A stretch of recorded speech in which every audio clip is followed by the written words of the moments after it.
আসসালামু আলাইকুম, কেমন আছেন সবাই? আশা করি সবাই ভালো আছেন। আলহামদুলিল্লাহ, আমরাও ভালো আছি।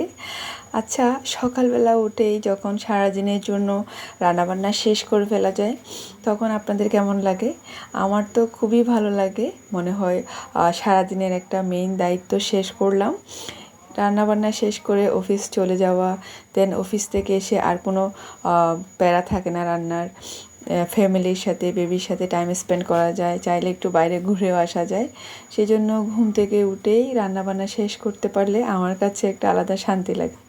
আজকে রান্না করছিলাম, আমার বেবির একটু কনস্টিপেশন হচ্ছিল, ওর জন্য এই যে রুই মাছ দিয়ে কাঁচা পেঁপে রান্না করছিলাম।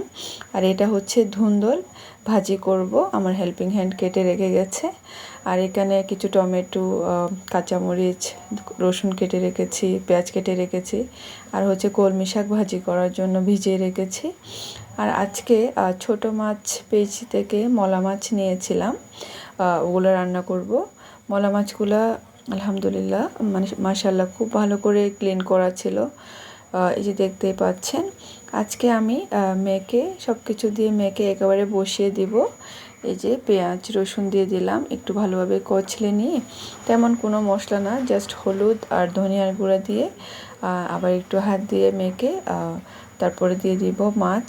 এই যে মাছগুলো খুব ভালোভাবে ক্লিন করা ছিল, আমি জাস্ট একটু লবণ, লেবু রস আর একটু হলুদ দিয়ে ওয়াশ করে নিয়েছি।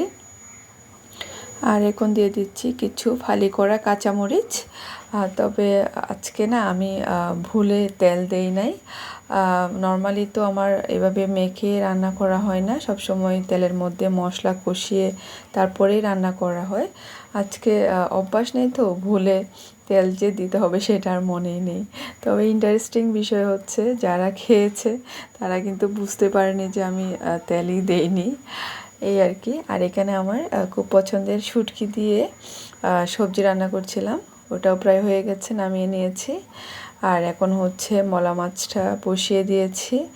আর এদিকে কিছু ছোলা ভিজিয়ে রেখেছিলাম সকালে উঠেই, এটা বিকেলে এসে চাইলে রান্না করব সন্ধ্যার নাস্তার জন্য। এই যে এটা হচ্ছে সব বিভিন্ন রকম সবজি দিয়ে, বিচি দিয়ে, ছুরি শুটকি দিয়ে রান্না।